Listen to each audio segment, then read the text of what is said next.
klinik untuk pencegahan dan pengelolaan COVID yang akan disampaikan oleh Dr. Agustin Faisah. Nah, saya share screen dulu kurikulum vitae dari beliau.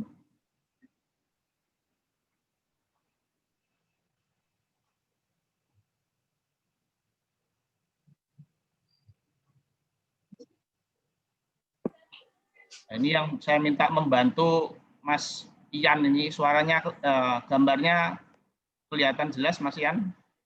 Jelas sekali, Dok. Alhamdulillah. Jadi Dr. Agustin Faisah ini adalah kelahiran Semarang.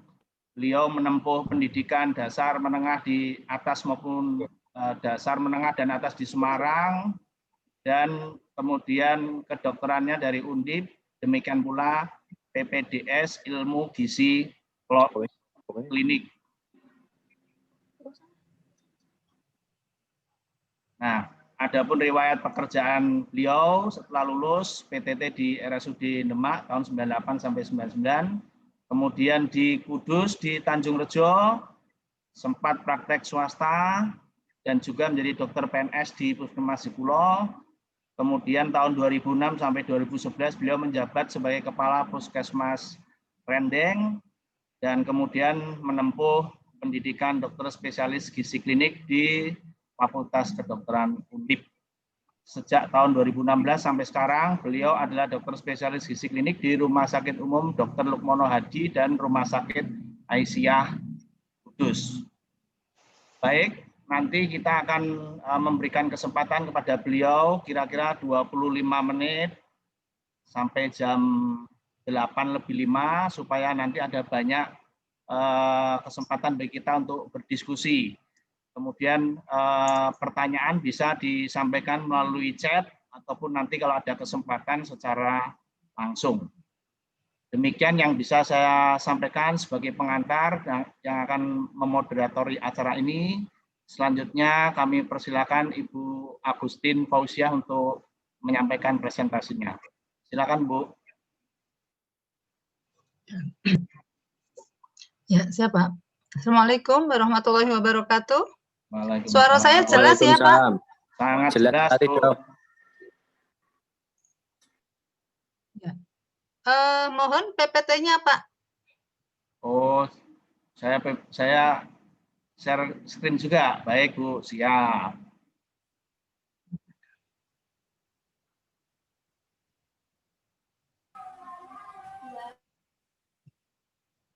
Selamat malam, salam sejahtera kepada yang terhormat Ketua ID Kudus, Bapak Dr. Haji Ahmad Syaifuddin, moderator kita, Pak Direktur Rumah Sakit Madinah Hayub, Bapak Dr. Pujianto, dan yang terhormat teman sejawat semuanya yang saya sayangi.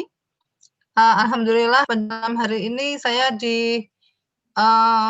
percaya untuk membawakan atau berbagi ilmu tentang aspek gizi untuk pencegahan dan pengelolaan COVID-19.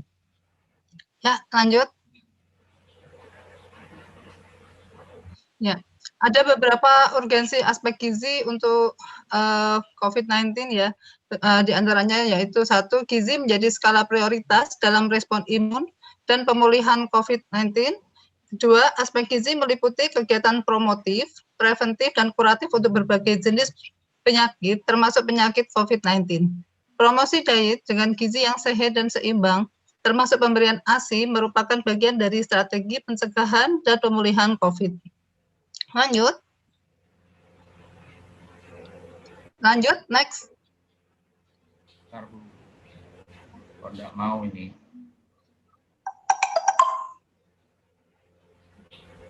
Bentar, saya ulangi dulu, Bu. Kok enggak mau, Bu? Ya.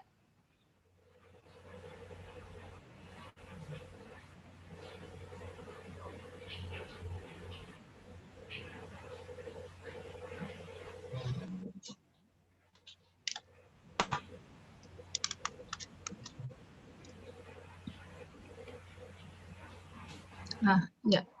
Satu hal yang harus kita perhatikan yaitu terjaminnya keamanan pangan. Keamanan pangan menjadi hal yang penting dan tidak boleh terlewatkan ya, agar dapat terjamin selama pandemi ini tidak akan menyebabkan krisis pangan. Dan harus dipastikan ada perlindungan terhadap kelompok masyarakat miskin, rentan kelaparan, dan gizi buruk, sehingga semua dapat dicegah. Keamanan pangan yang buruk dapat mengakibatkan terjadinya malnutrisi atau defisiensi zat gizi, sehingga berdampak pada tingkat imunitas yang rendah dan beresiko tertular penyakit infeksi. Seperti kita ketahui bersama bahwa selama pandemi yang hampir setahun ini, kita semua hampir dari aspek ekonomi terdampak ya, terutama untuk masyarakat yang menengah ke bawah, sangat banyak yang terdampak dalam hal ekonomi, dan ini akan mempengaruhi keamanan pangan ya. Bagaimana mereka bisa mendapatkan gizi yang memadai, yang cukup untuk tetap menjaga imunitas mereka sehingga bisa mencegah tertularnya COVID. Lanjut.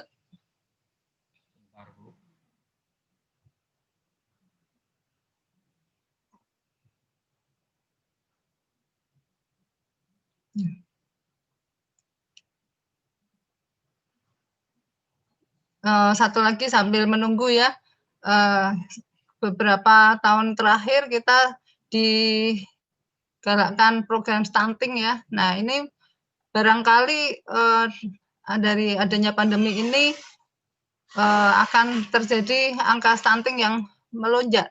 Nah ini yang mungkin perlu kita sebagai dokter, sebagai bagian dari masyarakat untuk ikut memperhatikan ya. Nah ini kita lanjutkan. Jadi ini saya pakai klasifikasi menurut KMK yang lama, di mana ada klasifikasi orang tanpa gejala atau OTG, ODP, PDP, dan pasien positif COVID-19, baik yang ringan, sedang, berat, dan kritis. Nah di sini aspek gizi sangat terhubung dengan semua klasifikasi atau semua golongan tadi. Gizi dan imunitas. Gizi seimbang dibutuhkan oleh sel-sel imun agar dapat berfungsi dengan baik, terutama pada kondisi terjadi peningkatan kebutuhan zat gizi, seperti adanya infeksi dan stres metabolik. Gizi seimbang optimal memperkuat respon imun dan membantu mengatasi infeksi dalam waktu lebih pendek dan mencegah inflamasi lebih lanjut. Di sini gizi makro dan mikro sama-sama berperan penting untuk menciptakan imunitas tubuh. Next. Kita mengenal makronutrien terdiri dari karbohidrat, protein, dan lemak, dan mikronutrien yang terdiri dari vitamin dan mineral seperti beta-karotin, vitamin B9, B6, B12, vitamin C, vitamin E, vitamin B2, zat besi, zinc, dan selenium yang semuanya berperan dalam membentuk fungsi kekebalan tubuh. Malnutrisi baik dalam bentuk gizi kurang atau underweight maupun gizi lebih atau overweight sampai obesitas dapat mempengaruhi status imunitas yang berhubungan dengan berbagai problem kesehatan termasuk COVID-19. Next. Berbagai penelitian membuktikan bahwa gangguan imunitas adalah suatu faktor antara kaitan gizi dengan terjadinya infeksi. Berbagai penelitian juga meyakinkan bahwa peranan gizi pada penurunan angka kematian akibat infeksi adalah melalui perbaikan pada fungsi imunitas. Next. Nah, KEP berkaitan dengan gangguan imunitas berperantara sel-mediated immunity, fungsi fagosit, sistem komplement, sekresi antibodi, immunoglobulin A, dan produksi sitokin yang berperan dalam proses inflamasi. Penelitian juga menunjukkan bahwa KEP pada usia lanjut mempengaruhi tidak hanya imunitas spesifik, tetapi juga imunitas non-spesifik. Next. Kekurangan energi protein, vitamin, dan mineral bisa memperburuk respon imunitas. Di sisi lain, kelebihan zat gizi atau obesitas juga menurunkan imunitas dengan berbagai jalur penyebab.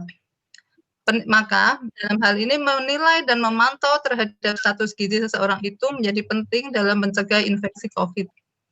Lanjut. Pola makan yang sehat bisa mencegah atau mengurangi resiko terserang COVID. Untuk ada prinsip dari pola makan sehat, yaitu aman, bergizi, beragam, dan seimbang. Ya, insya Allah teman-teman sejawat paham ya apa arti aman, bergizi, beragam, dan seimbang. Next. Nah, di sini saya membagi dua, ada satu yaitu gizi untuk mencegah COVID dan gizi untuk terapi atau mengelola COVID. Nah, yang pertama gizi untuk mencegah COVID-19. Kebutuhan energi ditentukan berdasarkan jenis kelamin, usia, jenis aktivitas, faktor stres, apakah terkait kondisi sehat atau sakit. Kemudian kebutuhan cairan ditentukan berdasarkan usia, suhu tubuh, dan adanya kondisi khusus yang mengharuskan adanya restriksi cairan. Next. Next, Pak. Nah, ya, untuk kebutuhan energi, kita bicara untuk dewasa ya. Kebutuhan energi untuk dewasa kita bagi karbohidrat, kita berikan sebesar 50-60% total energi, terdiri dari karbohidrat simpleks dan kompleks ya. Sebaiknya kita 50-50 ya, jangan yang simpleksnya dominan atau kompleksnya yang dominan. Artinya kita tetap harus gizi seimbang. Di sini gizi yang karbohidrat simpleks terdiri dari gula, glukosa, fruktosa, galaktosa. Yang kompleks itu yang golongan oligosakarida, polisakarida, amilum, ati, selulosa, dan lain-lain. Golongan ini biasanya mengandung serat tinggi.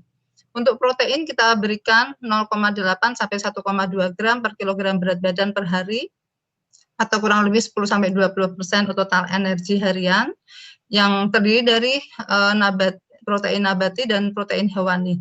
Kita berikan juga secara seimbang. Kemudian untuk kebutuhan lemaknya kita berikan 20-30% total energi dengan komposisi lemak jenuh tidak lebih dari 7%, lemak tak jenuh ya yang terdiri dari omega 3 dan omega 6. Omega 3 dan 6-nya kurang dari 10%, dan yang MUFA atau monounsaturated fat 10-15%. MUFA ini dikenal sebagai omega 9. Kolesterol kita batasi maksimal 200-300 mg per hari, sesuai guideline terkait kondisi atau komorbid yang ada. Lanjut.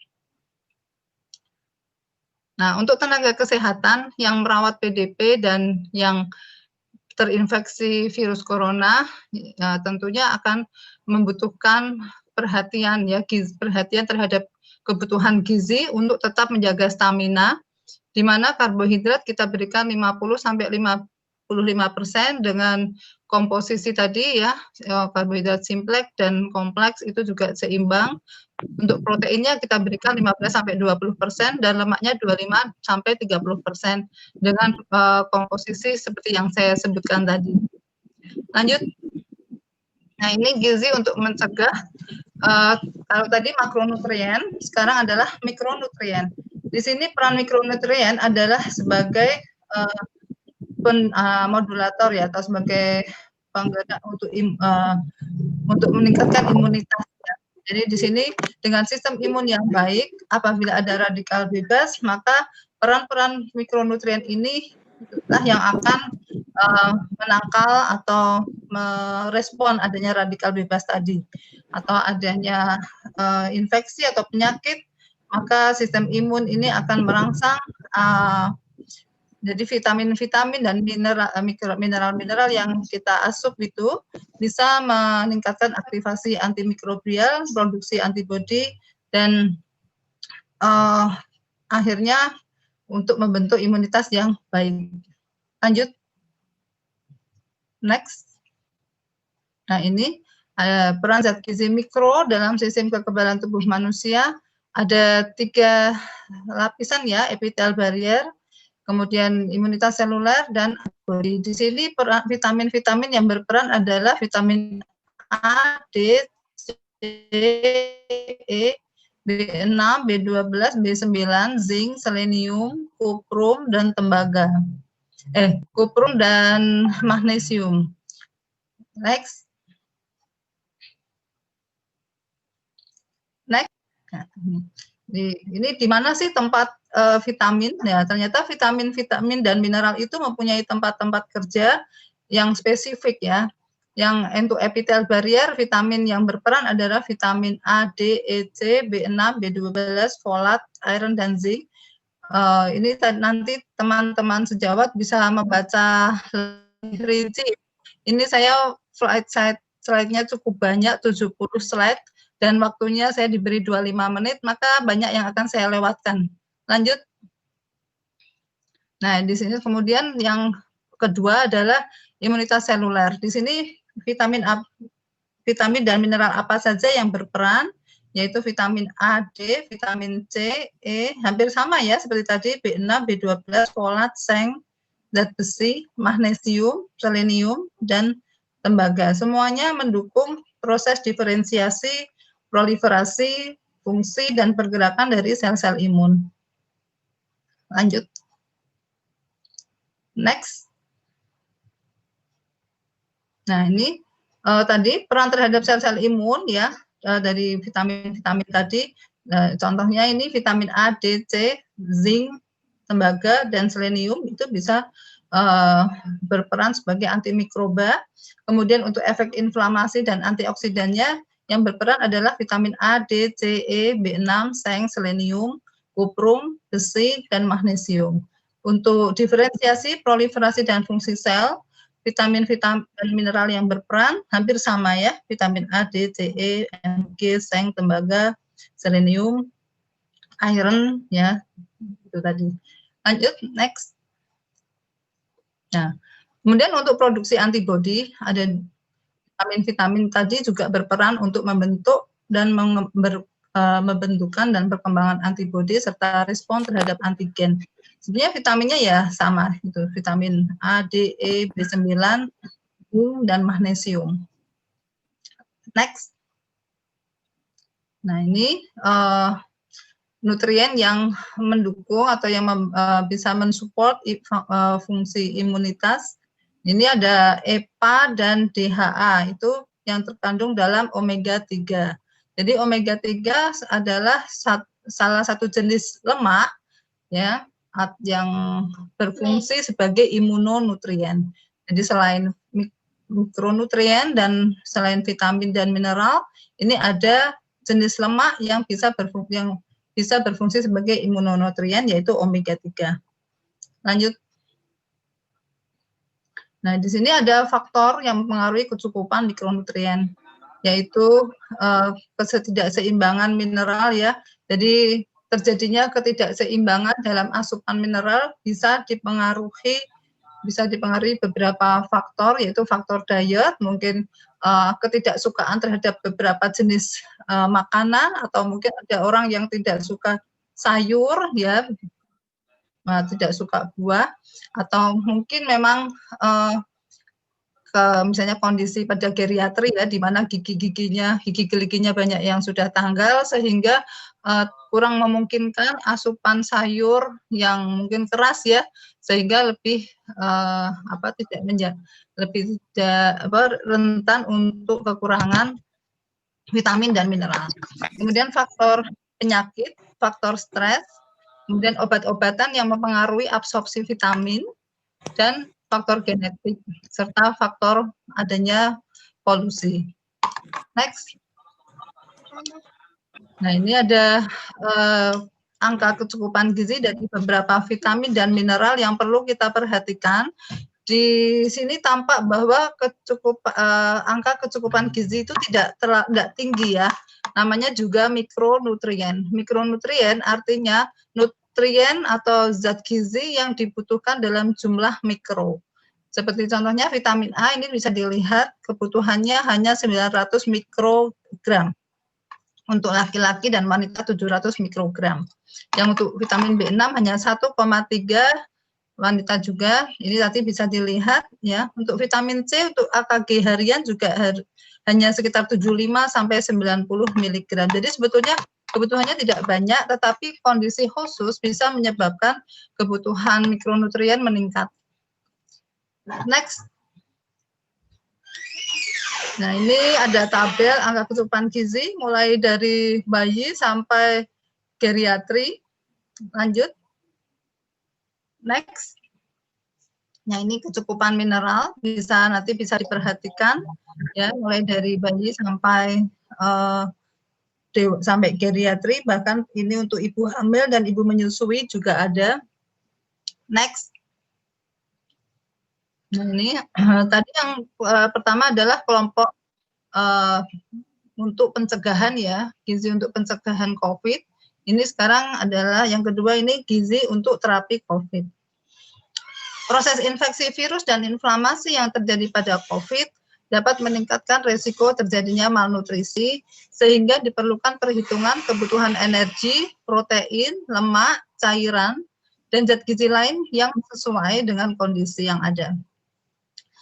Pada penyakit COVID-19 terjadi ketidakseimbangan kebutuhan energi akibat peningkatan konsumsi energi dan protein yang disebabkan oleh faktor demam, stres metabolik, peningkatan kerja otot-otot pernafasan, serta ventilasi mekanik. Ini semua akan meningkatkan kebutuhan energi dan protein. Next.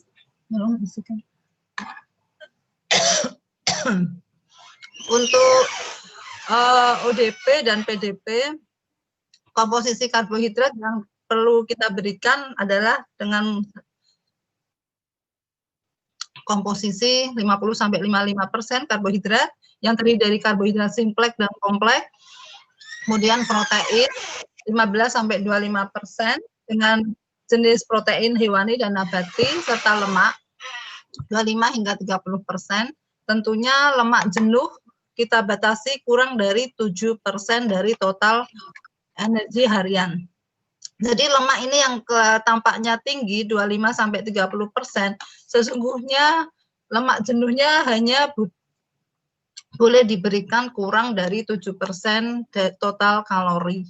Ya, mungkin ini sulit ya kalau kita perhatikan kebiasaan kita ya, kebiasaan orang Indonesia ya, mungkin kebiasaan yang suka gorengan biasanya, atau yang lauknya harus digoreng. Nah, ini mungkin sulit untuk memenuhi kriteria tersebut. Next. Next. Pemberian karbohidrat.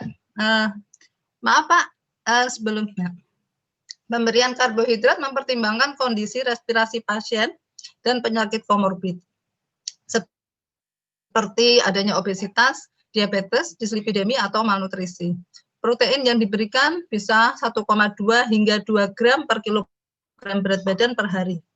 Jadi kita daripada kebutuhan protein orang sehat. Ini terjadi pengecualian apabila pasiennya dalam keadaan gagal nefropati atau gagal ginjal akut atau gagal ginjal kronis. Tentu protein yang kita berikan tidak sebesar ini. Nah, next. Untuk lemak kita berikan sama 25–30% kebutuhan energi total. Pada pasien COVID juga terjadi perubahan metabolisme lemak berupa mobilisasi dan pemecahan lemak.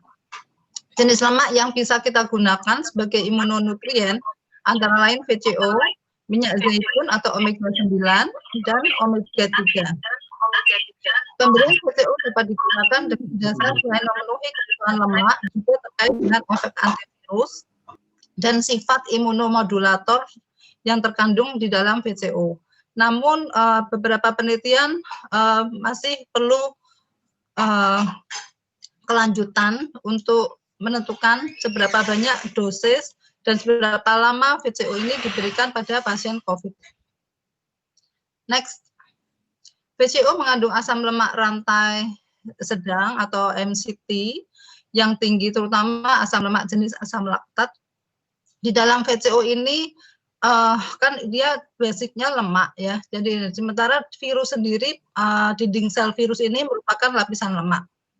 Sehingga dengan sifat lemak ya, lemak bertemu dengan lemak, ini akan lemak dari virus ini akan hancur dan virusnya akan mati. Next. Nah, ini ada penelitian yang menunjukkan aktivitas VCO untuk sebagai antibakteri dan sebagai imunomodulator. Kalau saya suka VCO, rasanya enak, ada rasa kelapa. Lanjut. Nah, pemberian mikronutrien pada pasien COVID, ya, kita tingkatkan dibanding pada pada orang yang sehat. Kebutuhan mikronutrien tergantung pada kondisi pasien, apakah terdapat tanda defisiensi, dan mempertimbangkan kebutuhan adanya kebutuhan terhadap antiinflamasi, antioksidan, imunonutrisi, pre atau probiotik. Pemberian vitamin C pada kasus COVID ringan atau yang tidak dirawat bisa diberikan secara oral 1-2 kali 500 mg per hari. Apabila menderita gastritis bisa diberikan vitamin C bentuk ester yang aman. Kemudian atau pakai vitamin C yang kerjanya lama. Next. Untuk COVID kemudian vitamin D memiliki efek yang positif terhadap sistem imunitas tubuh. Untuk vitamin D saya kira tidak perlu saya bahas, karena 2 minggu yang lalu kalau Dokter Lulu sudah membahas tentang vitamin D, kita lanjutkan, kita lewati saja.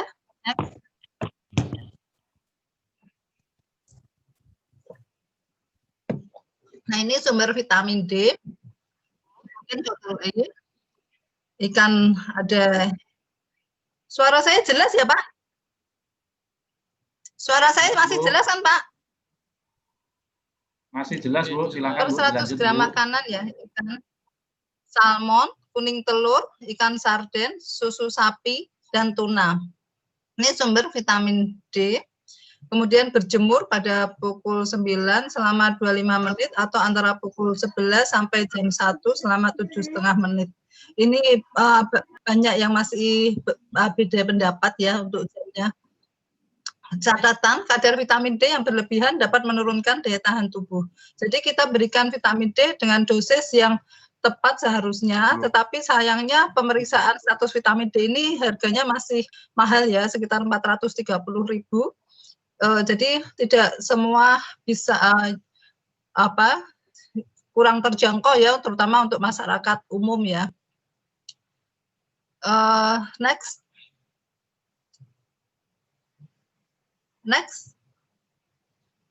Ya.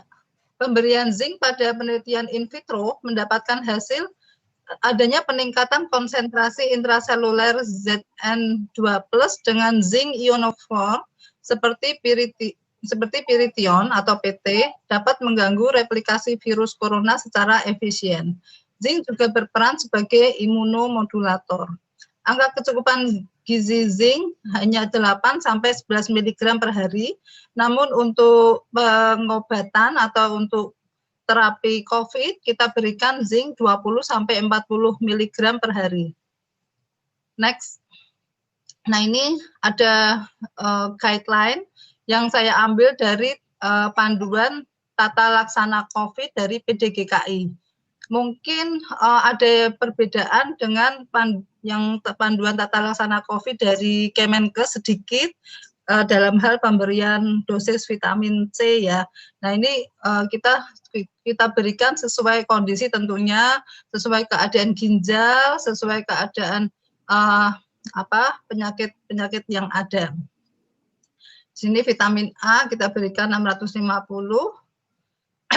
RE per hari, kemudian vitamin B1 kalau sakit kritis kita berikan intravena ya 100 mg atau 1 ampul per 24 jam.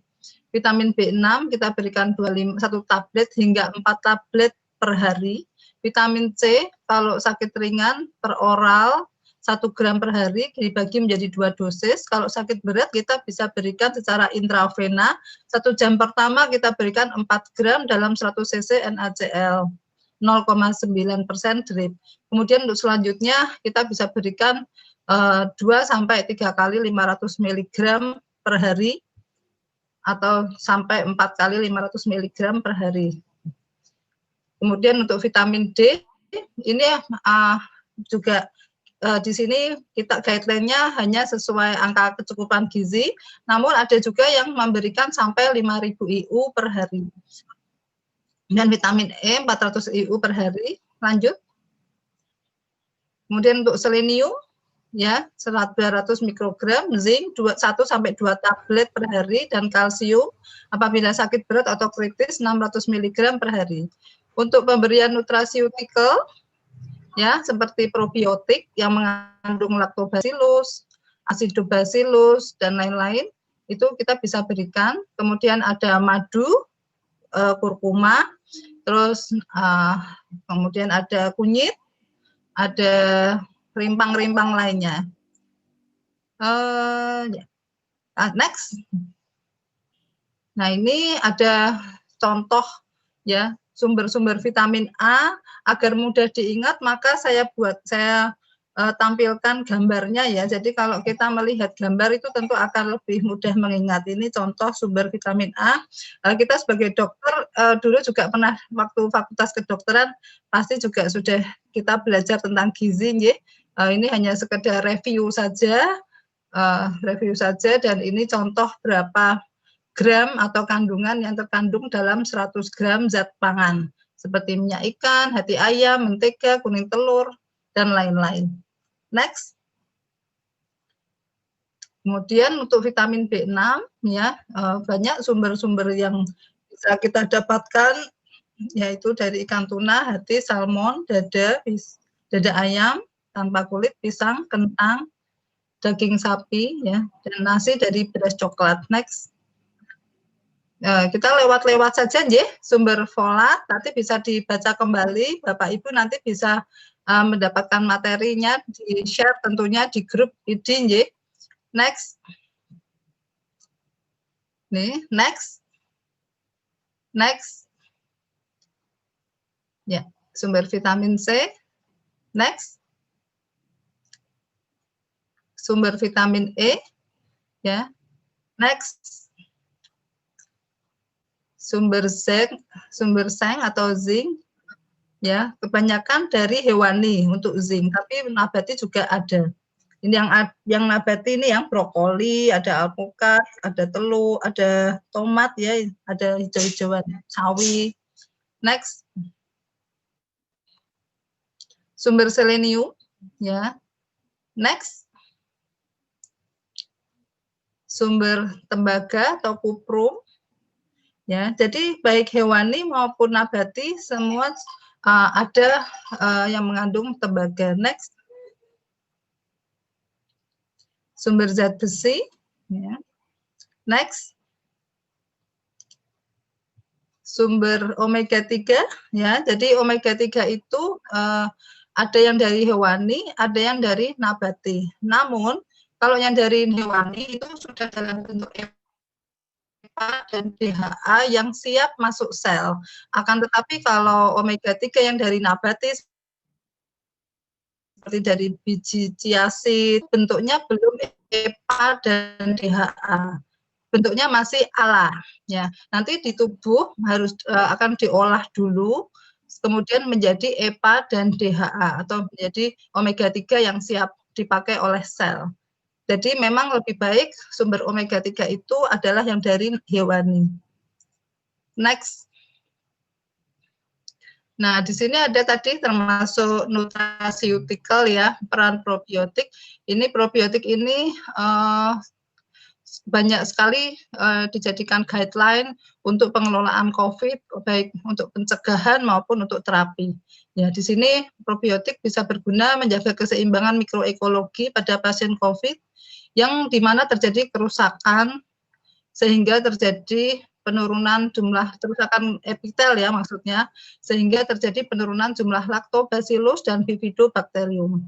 Pemberian probiotik dapat mencegah translokasi bakteri dan mencegah infeksi sekunder pada kasus ODP dan PDP, terutama pada pasien geriatri dan untuk memperbaiki gangguan saluran cerna. Pemberian probiotik ini juga dipertimbangkan apabila pasien ini menggunakan antibiotik dalam jangka waktu yang cukup lama, mengalami diare atau konstipasi. Next. Nah, di sini peran probiotik pada COVID-19 ya bisa berperan dalam sistem imun tubuh, terutama dalam hal suportif imun pasien COVID-19. Kemudian menginduksi respon imun sel epitel, sel dendritik, monosit atau makrofag, limfosit B, sel NK, dan sel T. Di mana probiotik bisa mempercepat penyembuhan berbagai gangguan pencernaan baik akut maupun kronis. Kemudian multiple spesies probiotik dapat mempengaruhi respon imun bawaan. Jadi kita anjurkan penggunaan probiotik yang terdiri dari beberapa strain bakteri. Kemudian intervensi probiotik untuk nutrisi suportif bagi pasien COVID-19 sangat bagus apabila kita berikan. Next. Nah, di sini ada genus Lactobacillus ini ya dominan. Masing-masing punya peran sendiri-sendiri. Ada yang dominan di organ respiratorik, ada yang dominan di saluran pencernaan. Beberapa strain probiotik mampu mensintesis vitamin B yang bermacam-macam. Ada yang mampu vitamin B1, B2, B6, B12. Dan next. Nah, ini ditunjukkan bahwa Bifidobacterium dan Bifidobacterium longum bisa mensintesis vitamin B1, B3, B6, dan B12 yang berperan mengatur sistem pertahanan tubuh dan sebagai imunomodulator sel-sel tubuh. Lactobacillus acidophilus dan Lactobacillus rhamnosus mampu mensintesis vitamin B2 dan B9 atau asam folat. Streptococcus thermophilus bisa menghasilkan vitamin B9. Next. Nah, ini ada zat bioaktif yang kita pakai sebagai nutraceutical. Ya, di sini ya ada anggur, biji anggur, jahe, bawang putih, acai berry, terus buah-buahan yang mengandung sitrus seperti lemon, jeruk ya. Nah, next. Next. Nah, ini ada propolis, kefir, dan kunyitnya. Nah, ini ada tips menyusun menu sehat untuk meningkatkan kekebalan tubuh. Next, Mak. Nah, ini kita pakai panduan gizi seimbang. Next. Nah, ini kalau pedoman umum gizi seimbang yang dikeluarkan oleh Depkes, teman sejawat sudah perso semua ya sejak tahun 2008 ini ya, sampai 2012. Ya, ini kita kalau dulu pakai 4 sehat 5 sempurna, namun sejak 2011 kalau tidak salah menjadi pedoman umum gizi seimbang, di mana tidak ada kalau di mana di mana karbohidrat ini kan dulu yang di atas dulu. Nah, ini sekarang justru yang di bawah ya. Dan di bawah ini karbohidrat, kemudian di atasnya ini ada sayur-sayuran. Sehari 2 sampai 3 porsi untuk buah-buahan dan sayuran 3 sampai 5 porsi. Kemudian untuk lauk atau protein hewani 2 sampai 3 porsi dan dari nabati 2 sampai 3 porsi. Minyak, gula dan garam dibatasi. Next.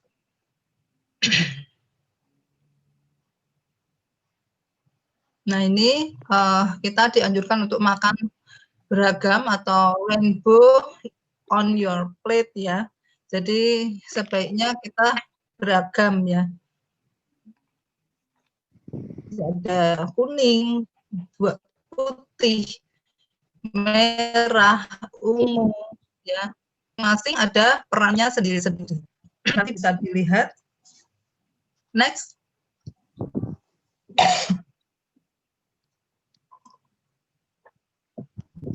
Nah, ini ada panduan ya, di mana di piring kita itu terdiri dari makanan pokok 3 sampai 4 porsi, sayuran, buah-buahan dan lauk-lauk ya. Kemudian untuk gula, ini yang masih sehat, belum mengalami dislipidemi, hiperglikemi, hipertensi, itu bisa membatasi gula sampai 4 sendok makan, garam 1 sendok teh atau kurang lebih itu 2.400 mg natrium, dan minyak. Namun apabila sudah ada kondisi dislipidemi, hipertensi, hiperglikemi, atau penyakit degeneratif lain, tentu kita harus membuat gula ini tidak sampai harus 4 sendok makan ya. Garam untuk hipertensi juga hanya dibolehkan 1.500 mg natrium atau setara dengan hampir setengah sendok teh. Jadi separuhnya yang normal. Untuk yang dislipidemi, minyak goreng ini juga harus kurang dari 7% dari total kalori.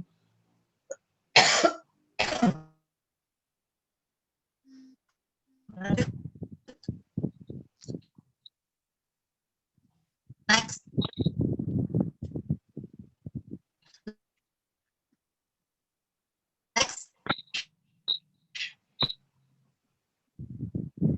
Next, Pak Dokter.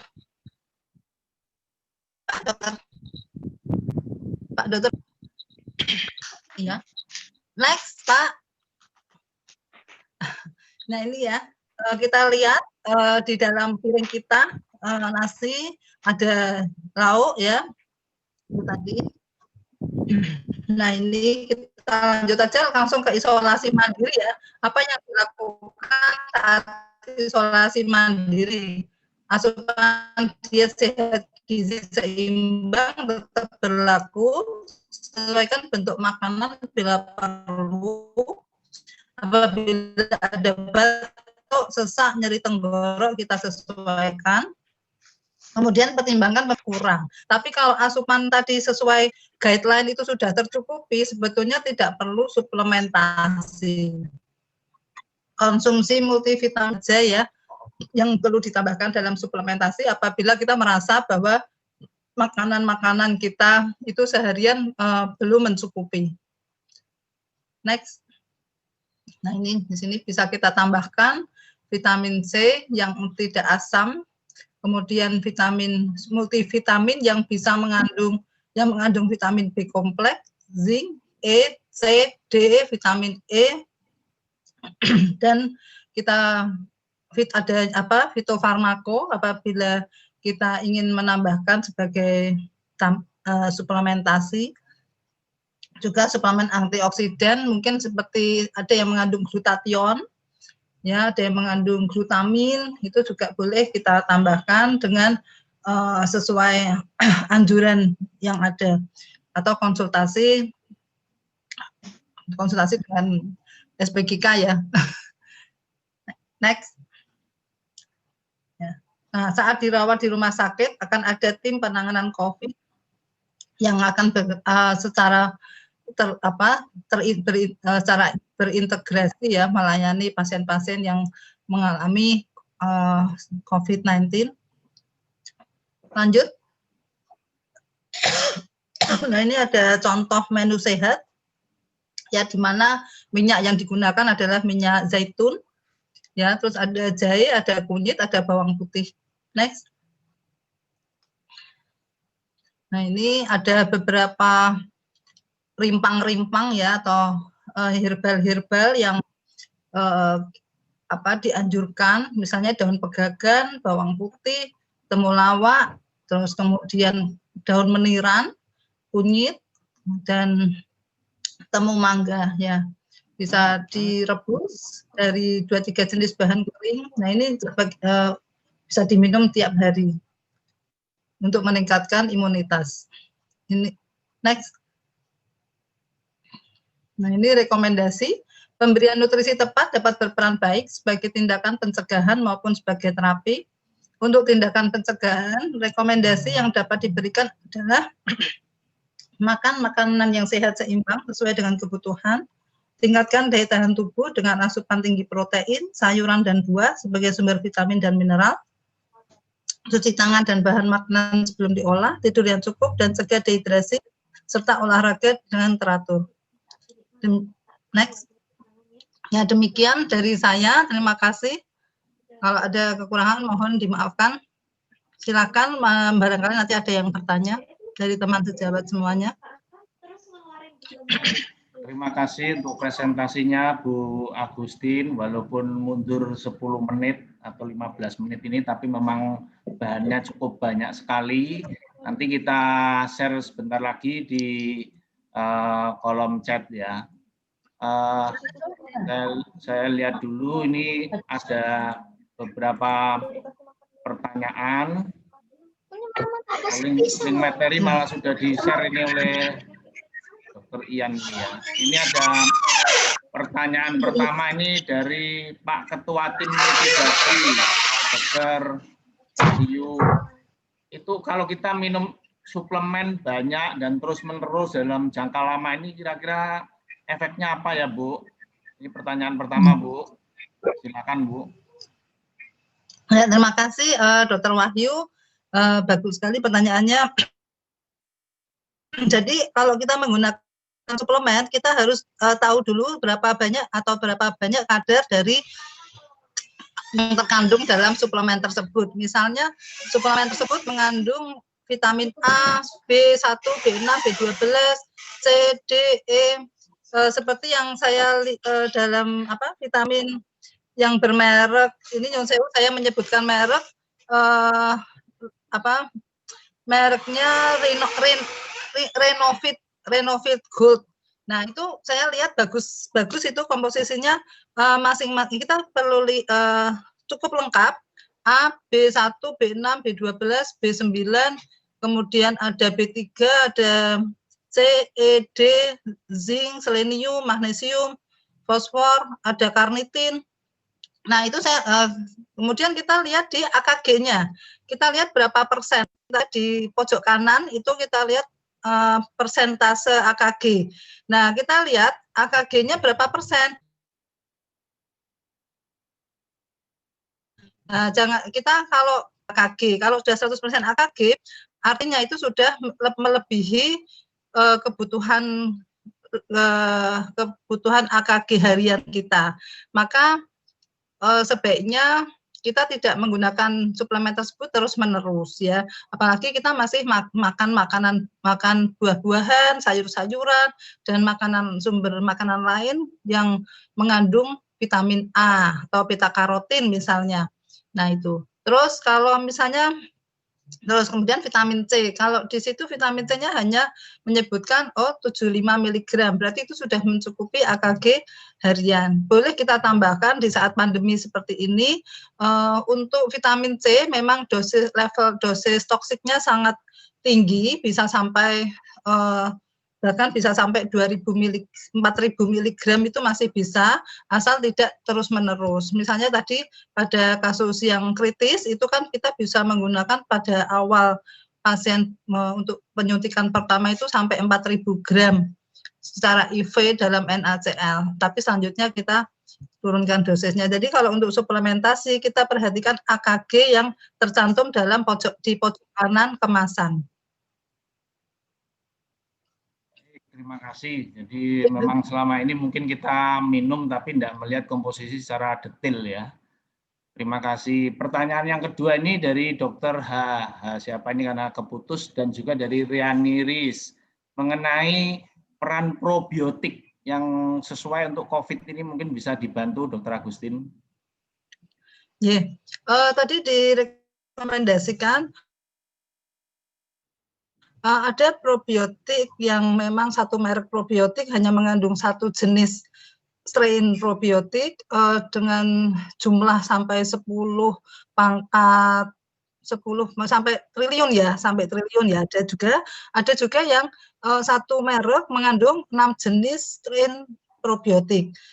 Kalau tadi disebutkan bahwa masing-masing probiotik itu ternyata berperan dalam fungsi imun di tempat yang berbeda. Tadi contohnya ada yang di respirator, ada yang di sistem respiratorius, ada yang di sistem pencernaan. Meskipun jadi kita memang sebaiknya kita bisa menggunakan yang terdiri dari minimal 3 atau sampai 6 strain probiotik dalam satu kemasan, dalam satu produk. Untuk lamanya, belum ada penelitian yang menyebutkan berapa lama kita harus minum probiotik dan berapa dosisnya. Tentu kita pakai dosis yang dicantumkan dalam kemasan atau yang dianjurkan oleh pihak farmasi. Biasanya hanya cukup 1 sampai 3 kali 1 saset sehari. Dan kalau kita memandang misalnya ini pasien ini diberi antibiotik dalam waktu yang lama, kita bisa berikan selama dia mengkonsumsi antibiotik tersebut. Tetapi apabila tidak ada gangguan pencernaan, tidak ada gangguan kesehatan yang gangguan kesehatan yang mengkhawatirkan, kita bisa minum cukup seminggu atau 10 hari saja. Baik, terima kasih. Ini masih ada pertanyaan berikutnya, yang ketiga masih dari Dr. H juga ini. Ini adalah pertanyaan bagaimana untuk yang ke pasien-pasien isolasi mandiri, tetapi dari segi ekonomi itu kurang. Jadi apakah ada suplemen-suplemen yang disarankan? Sekaligus ini pertanyaan dari Ibu Andini, kira-kira fitofarmaka yang mudah didapat, murah, ada di sekitar kita itu apa ya Bu? Silakan Bu, terima kasih.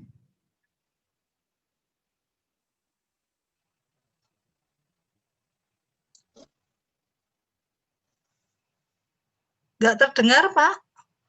Nggak terdengar. Baik, saya ulangi. Jadi ini pertanyaan berikutnya dari Bapak Dr. H. Bila kondisi pasien ini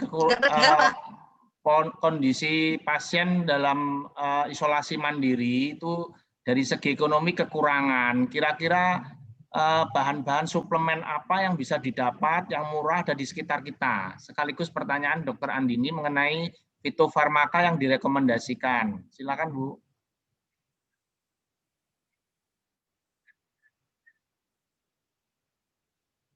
Mohon maaf Pak, banyak terputus-putus Pak. Banyak terputus-putus. Diulangi, ya, mohon saya diulangi. ulangi pelan-pelan ya Bu ya. Baik, ini pertanyaan dari Dr. H. Bila pasien dalam posisi isolasi mandiri tetapi ekonominya kurang, mungkin ada rekomendasi suplemen yang mudah dan murah didapat Bu. Ya. Untuk yang ekonominya kurang, ya kita pakai yang bahan alami saja, misalnya memberikan dengan diet gizi seimbang, tadi ya, dengan karbohidrat, komposisi 3-4 porsi, kemudian lauk pauk, untuk yang dari hewani 2-3 porsi, yang dari nabati 3-4 porsi, kemudian buah-buahan 2-3 porsi, dan sayur 3-5 porsi. Satu porsinya adalah 1 genggam kurang lebihnya. Sebetulnya itu sudah cukup memenuhi angka kecukupan gizi, tidak perlu suplemen.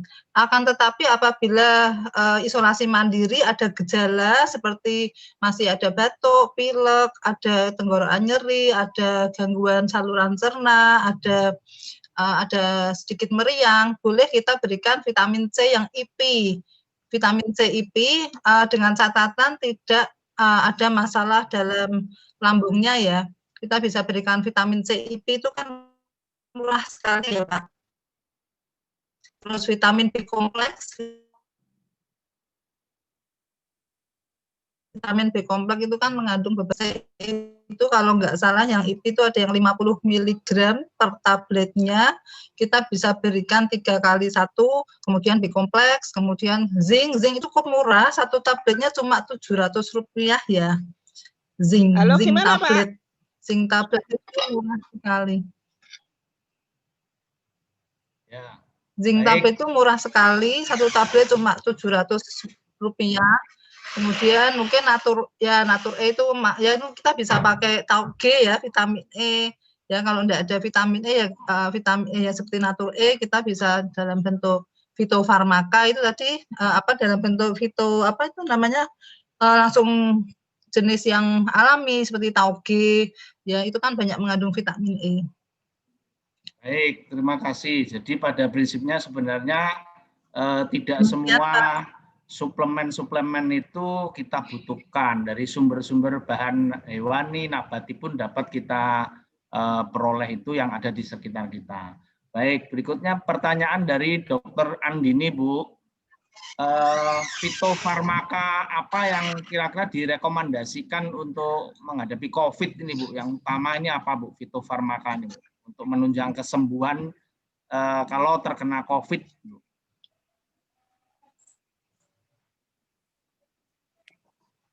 Putus-putus, Pak, baik. suaranya. Saya ulangi dari Dr. Andini, mungkin ada rekomendasi. Silent, Pak, suaranya silent. Silent.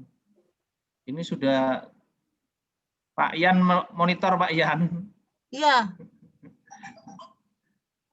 Ada di kolom chat, Bu. Suara Dokter Puji terdengar kok. Nah, berarti yang putus-putus di tempat Bu Agustin kelihatannya ya. Iya, sebentar, kolom chat. Baik. Mungkin bisa lihat di kolom chatnya ya, Bu ya. Mungkin ya, Pak. Ya, di kolom chat. Kolom chat ya. Oke. Di Kolom chat dokter. 822 itu ada Dokter Andini mengenai Dokter Andini. Dokter Andini. Untuk menunjang kesembuhan, fitofarmaka apa yang direkomendasikan untuk menunjang kesembuhan? Ya. Fitofarmaka itu kan ada, fitofarmaka adalah satu jenis tanaman yang dibuat obat ya, seperti meniran. Nah, meniran itu kan fitofarmaka. Meniran. Nah, sekarang itu kan fitofarmaka, meniran. Kalau nggak salah dalam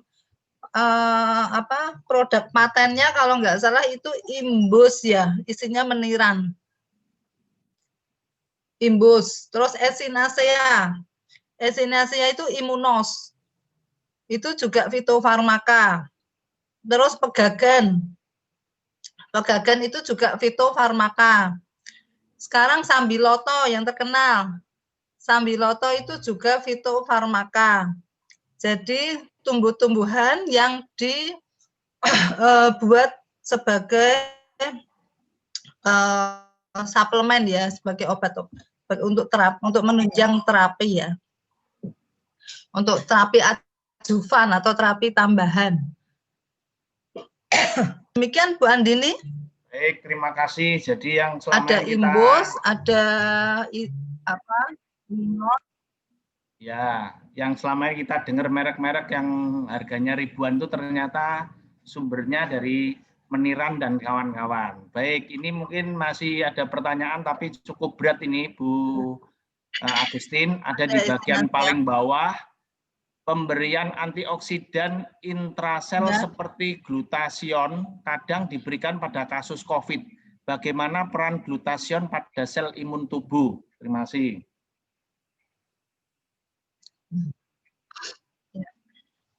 Ya, glutathione ini terkenal atau diberi nama lain master antioksidan. Sekarang ini glutathione ini lagi ngetren ya Pak. Banyak sekali suplemen-suplemen yang menambahkan glutathione di dalamnya. Karena glutathione ini dalam penelitian-penelitian memang bisa meningkatkan, bisa bekerja meningkatkan respon imun ya, dengan kekuatan yang lebih banyak dibanding seperti vitamin C, kemudian selenium. Akan tetapi glutathione ini juga tidak bisa kita kemudian menjadikan glutathione ini sebagai satu-satunya sumber suplemen untuk meningkatkan imun kita. Kita tetap membutuhkan berbagai macam mikronutrien seperti tadi vitamin dan mineral seperti yang saya sebutkan dalam slide tadi. Nah, kita nggak bisa menjadikan glutathione ini sebagai satu-satunya sumber. Oh, kalau sudah glutathione saya sudah aman, pasti tidak seperti itu. Tetap kita pakai guideline, artinya harus ada unsur makronutrien dan mikronutrien seperti yang tadi sudah saya jelaskan dalam PPT saya. Tapi tidak mengapa apabila kita mengambil glutathione sebagai tambahan suplemen. Glutathione sendiri sebetulnya ada di dalam makanan-makanan alami seperti daging, seperti brokoli, itu mengandung glutathione. Baik, terima kasih. Jadi slide sudah saya sharekan, bisa dilihat nanti juga ada gambar-gambarnya di sumber-sumbernya, ada semua di bahan makanan yang selama ini mungkin kita konsumsi, tapi mungkin ada yang jarang, ada yang sering. Baik, karena ini sudah melebihi waktunya, sudah 20.35, kami ucapkan terima kasih banyak kepada Dr. Agustin Faisa, dan saya sebagai moderator juga mohon maaf apabila dalam penyampaian dan pengantar ada hal yang kurang diperkenan. Billahi taufik wal hidayah, wassalamualaikum warahmatullahi wabarakatuh. Saya persilakan mungkin Gus Ipul atau Pak Wahyu mau akan ada statement penutup, silakan. Monggo dari Pak Ipul aja, Dok. Pak Ipul, silakan Pak Ipul. Pak Ipul ikut seminar yang vaksin mungkin tadi itu, Pak. Oke. Ya, silakan ditutup Dokter Puji aja mungkin. Wah, ini saya sekaligus penutup. Baik, saya kira kita berada di penghujung acara ini. Jadi seperti yang disampaikan ini saya bagikan slide dari Dr. Agustin ya, bahwa baik untuk tindakan pencegahan maupun pengobatan, makanan ini adalah hanya salah satu segi. Kita perlu juga memperhatikan hal yang lain seperti kemudian cukup tidur, kemudian olahraga, dan juga protokol kesehatan lainnya.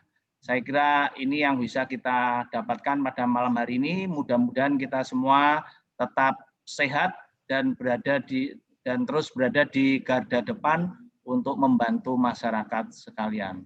Terima kasih, selamat malam. Kita akhiri, sampai jumpa. Mohon jangan lupa yang absen, khususnya untuk yang anggota ID ya. Yang anggota ID silakan absen di link absen yang sudah disediakan. Terima kasih Mas Ian, Pak Ipul, Pak Wahyu. Sami-sami, Dokter. Selamat malam. Salam.